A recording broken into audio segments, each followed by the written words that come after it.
반갑습니다.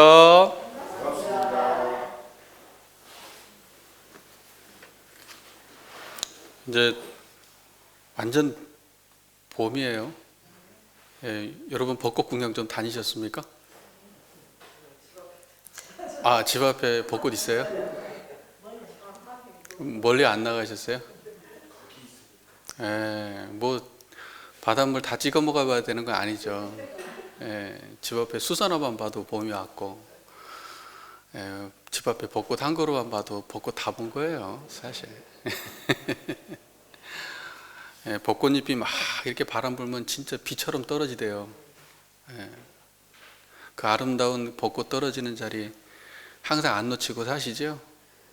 예, 세상 모든 것이 그렇게 마음 안에서 있어졌다 사라졌다 하는데 그 모든 걸 드러내는 자리는 항상 변함없이 여야함을 잊지 마시고 그 힘으로 생사도 건너가고 모든 순경과 역경에도 머물지 않고 어떤 거에도 머물지 않는 그 마음의 힘으로 대자유, 대자재하시는 그런 인연들이 되시기를 부탁 말씀을 드립니다.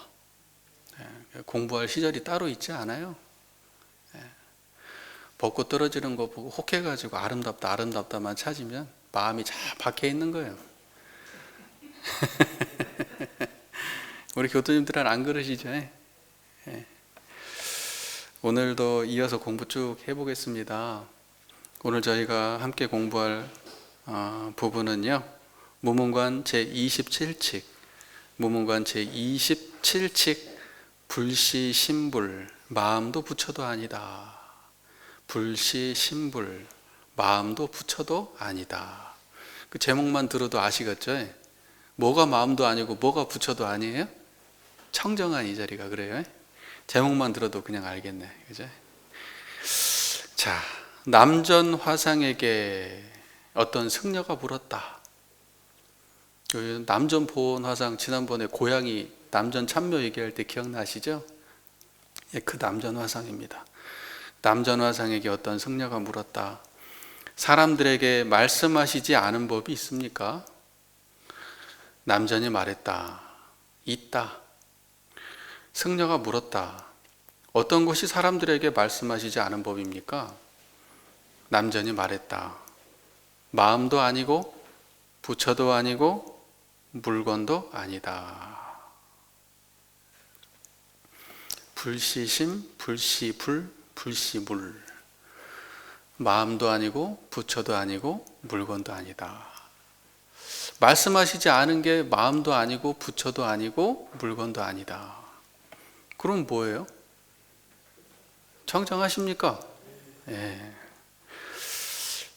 남전 보온 스님이 사람들에게 말씀하시지 않은 법이 있습니까? 라는 어떤 스님의 질문에 부처도 아니고 마음도 아니고 부처도 아니고 물건도 아니다. 이렇게 대답했습니다. 그럼 뭔가 청정하면 돼요. 그거예요. 그게 말씀하지 않은 법이에요.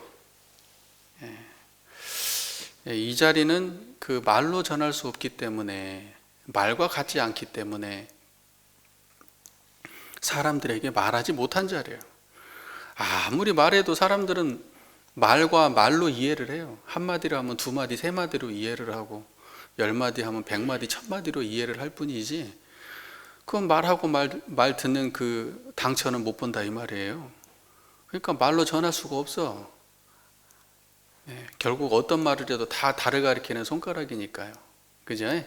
그럼 말을 하면은 말하는 그 당처를 봐야지. 말 듣는 그 당처를 봐야죠. 제가 이렇게 말하고 있으면 요 듣는 자리를 봐야지. 그게 말로 전하지 못한 자리예요. 말씀하지 않은 자리라 이 말입니다. 그죠? 그럼 화두가 이렇게 간단하게 해결이 돼버렸네? 그죠? 우리는 마음에 대해서 수없이 다양한 말로 마음의 형상과 마음의 종류와 마음의 작용에 대해서 장광설을 늘어놓을 수 있지만은 그 모든 것은 마음에 대한 설명일 뿐이지 마음 자체는 아니에요. 마음에 대한 설명에 불과한 겁니다. 우리가 부처에 대해서 수많은 경전 속에서 부처님의 업적을 말하고 부처님의 깨달음을 말하고 부처는 이런 분이다 이런 분이다 머릿속에 많이 집어넣고 달달달달 입으로는 장광설을 한다 그래도 그건 부처에 대한 설명일 뿐 진짜 부처는 아니에요. 선가에서는 뭐 한 물건이다 한 물건도 없다 물건 했었는데 그것은 내 생각이고 진짜 물건은 못 본다 이 말이에요. 한 물건은 진짜 한 물건은 못 봐요. 그게 우리 중생들이란 말입니다. 말에 살고 말에 죽고 진짜 참마음 진짜 참부처 진짜 한 물건은 말에 살고 말에 죽지 않습니다. 항상 말이 있거나 없거나 이렇게 드러나 있을 뿐입니다. 우리 교도님들은 이 자리를 분명히 자각하시기 때문에 요 불시신불의 화두를 말하기 전에 이미 드러나 계셨습니다. 그래서 모든 화두가 드러나기 이전에 모든 화두를 공부하기 이전에 있었어야 돼. 그러지 화두를 공부하다 갑자기 밝아진 놈은 그 놈은 아니야. 화두 있기 전에 있는 놈이어야 돼. 그죠? 그거 뭐였습니까? 청정한 거지. 청정한 자리지. 번뇌 없는 마음자리지. 남조원 보원 스님이 얼마나 유명한 스님입니까? 그 남전 스님이 수많은 사람들에게 수많은 말씀을 하셨어도 그 모든 했던 말들은 다 말로 전한 것 같은데, 그죠? 말을 그렇게 많이 하니까 다 말로 전한 것 같아도 모르는 사람들이 볼 때는 다 손가락질에 불과해. 허공의 손가락질. 하나도 못 전해. 아는 사람들은 남전이 입 열기 전에 이미 안다 이겁니다. 그래서 불시심, 불시불, 불시물 오직 마음도 아니고 부처도 아니고 물건도 아닌 그 자리 오직 그것만이 참되다. 우리 교도님들께서 뭘 지킬 겁니까? 말을 지킬 거예요? 부처님 지킬 거예요? 물건을 지킬 거예요? 뭘 지킬 겁니까? 오직 참된 거, 오직 참된 거, 오나가나 한결같은 거, 그거 지키고 살아야 됩니다. 그래서 우리가 마음을 알았다고 한다면, 우리가 진짜 마음을, 참되는 마음을 알았다. 그러면 그거 마음 아닌 것도 알아야 돼. 그건 마음이 아니다. 진짜 참부처를 알았다. 그러면 진짜 참부처를 알았으면 그것은 부처도 아닌 줄 알아야 돼. 진짜 한 물건을 제대로 알았다. 그러면 그건 물건 아닌 줄을 알아야 돼. 그죠? 이건 무엇도 아니야. 하지만 모든 것이에요. 그죠? 우리 교도님들이 이 소식을 짱짱하게 이렇게 알고 계시네요. 그죠? 그 다음에 무문의 말. 남전은 이 하나의 질문을 받고서 말씀으로 전하지 못한 말씀이 있습니까? 이 하나의 질문을 받고서 집안의 가재도구를 빠짐없이 헤아리게 되었으니 시끄럽기가 짝이 없구나. 이제 이렇게 말을 했어요. 하여튼 이게 중국 사람들 정말 이 대답하는 거 하고 마음에 안 들 때가 참 많아. 이것은 긍정인지 부정인지 알 수가 없어. 그러니까 실컷 부정하는 것처럼 욕한 것처럼 했는데 알고 보면 긍정 얘기고, 긍정한 것처럼 말했는데 알고 보면 부정이고, 그래 비꼬는 부정이야. 막 긍정했는데 알고 보면 비꼬는 말이에요. 그게 또 그런 경우가 많이 있습니다. 그러니까 여기서 말하는 이제 가재도구를 빠짐없이 헤아리게 되었으니 시끄럽게 짝이 없구나. 가재도구가 뭡니까? 가재도구 살림살이 말하는 거잖아요. 살림살이는 여기에서 남전 보원의 살림살이라고 하면은 가사 바로 이런 거겠어요? 글씨 쓰는 붓글씨겠어요? 가지고 있는 책이겠어요? 뭐겠어요?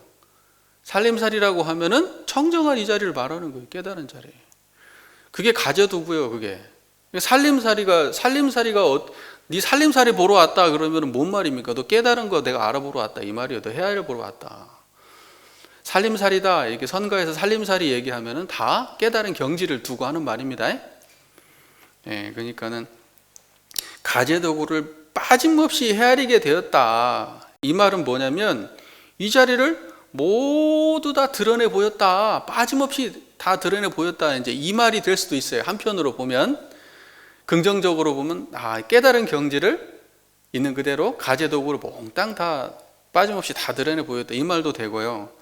이걸 부정적으로 보면은 가재도구를 헤아렸다는 말은 이걸 단박에 못 들어놓고 우물쭈물댔다, 이렇게도 표현이 돼요, 이 말이. 어쨌든 드러내긴 드러냈는데 솜씨가 번개 같지는 않네 이런 말이에요. 이런 뜻이에요, 이게. 그런데 뒤에 시끄럽기 짝이 없다, 이제 이렇게 말을 했잖아요. 시끄럽기 짝이 없다, 이 말은 뭐냐면 딱 듣기에는 되게 부정적인 말 같잖아요. 시끄럽기 짝이 없다, 이 말은 뭐냐면 우리가 그런 말 하잖아요. 노파심, 노파선 얘기했었잖아요. 노인네가 하도 걱정이 돼가지고 이렇게 막 말을 더 많이 붙이고 그냥 잔소리 했었는 거란 말이에요. 그거하고 비슷한 느낌이야. 시끄럽게 짝이 없다, 이 말이.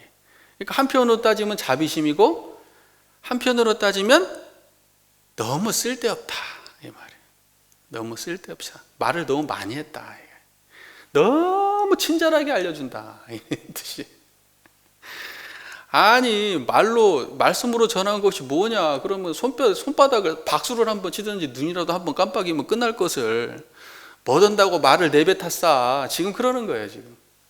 문 선사 발이.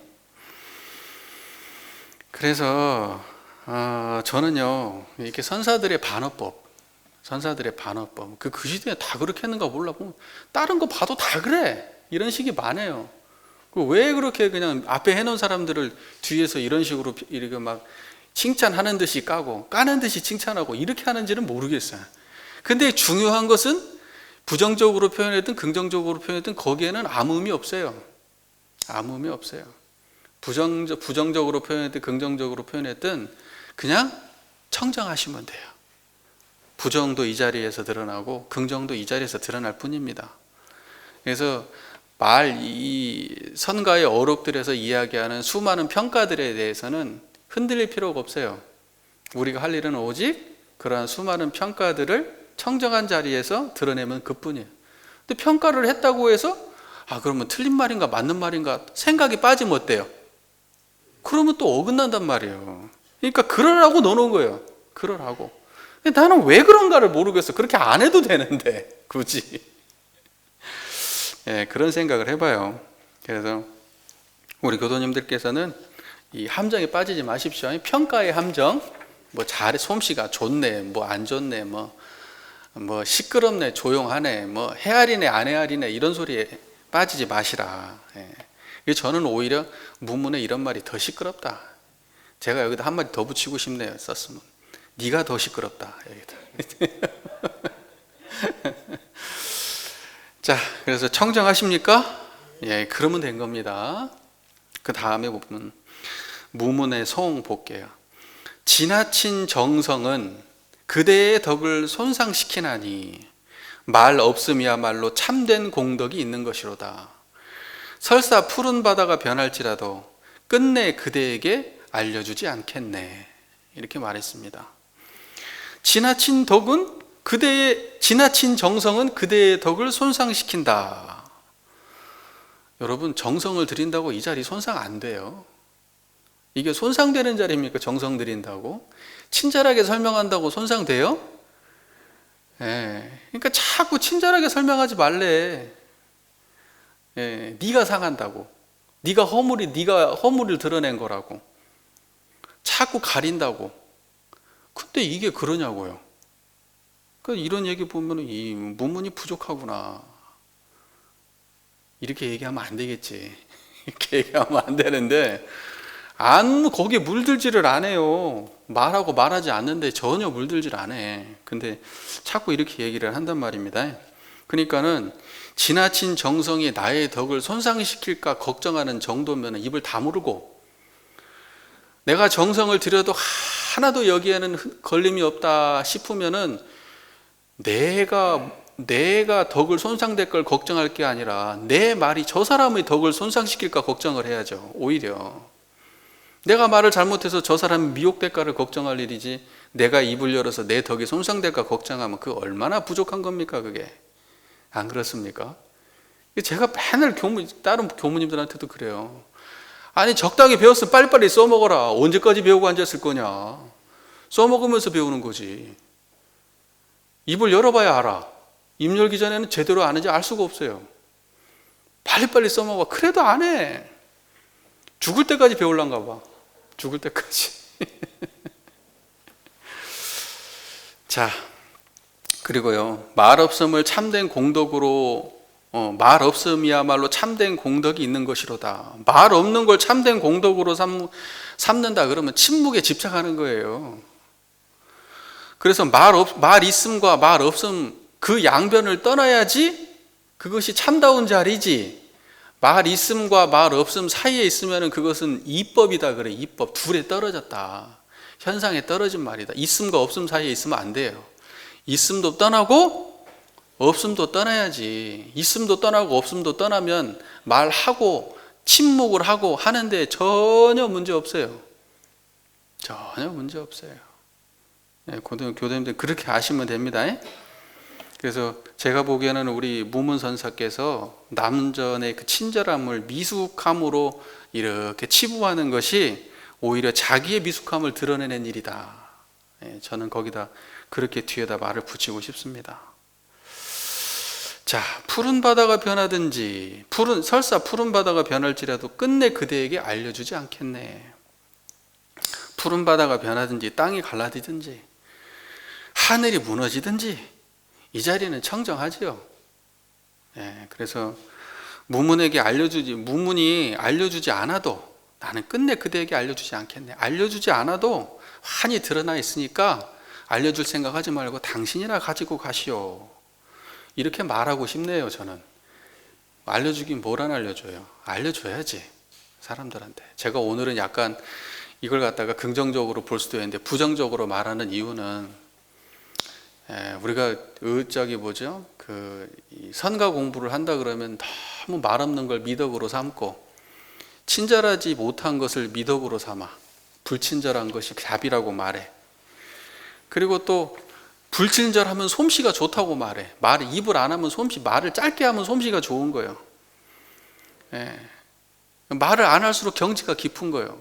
근데 그때는 그랬을지 모르겠어요. 또는 조금 공부하고 아는 체 하는 사람들이 많으니까, 그냥 조금 공부하고 그냥 안다 설치는 사람들이 많으니까 이것도 방편은 될 수 있을지 모르겠어요. 자비 방편이 될 수 있을 겁니다. 그런데 저는 지금 앞으로의 시대도 계속 이럴 거냐, 저는 그렇게 보지는 않아요. 대종사님의 교법 안에서는 친절해야 돼. 자세하게 알려줘야 되고 상세하게 알려줘야 되고. 그게 대종사님의 그 스타일이에요. 그게 미래적인 자세라고 봐요. 법을 건네는. 그러니까는 분친절하고 말 안 하고 이런 것들이 미덕이 아니라 자세히 설명하고 또 설명해주고 모르면 다시 알려주고 그러는 것이 미덕이 되어야 불법이 세상에 편만해진다. 이것은 아는 사람, 특정한 사람들 그 중에 옥석을 가리기 위해서 아주 그냥 정밀하게 따지고 이래가지고는 불법이 편만하지가 않다. 가볍게 다루고 쉽게 다뤄서 많은 사람들의 입에 서스름 없이 오르내릴 수 있어야, 그래야 불법이 대중 속에서 편만해진다. 그런 생각을 해봅니다. 제가 오늘은 조금 우리 무문선사를 비판했습니다. 제가 평소에는 일부러 더 이렇게 존경하는 마음으로 하는데 한 번은 이야기해야 될 것 같아서, 한 번은 제가 꼭 이 입장은 아니라는 걸 말씀드리고 싶어서. 대종사님의 입장도 그래요. 대종사님 교전 보세요. 얼마나 친절하게 설명을 합니까? 선사들이 보면 대종사님 못 깨달은 사람이에요. 말 많고 시끄러운 사람이고. 근데 대종사님은 얼마나 친절하게 설명을 합니까? 그러니까 저는 대종사를 스승으로 모신 입장에서 이 말은 꼭 해야겠어요. 그래서 제가 말씀을 드려보는 겁니다. 자, 요 정도 이야기하면은 대충 이야기가 됐죠? 그 정도 얘기하고.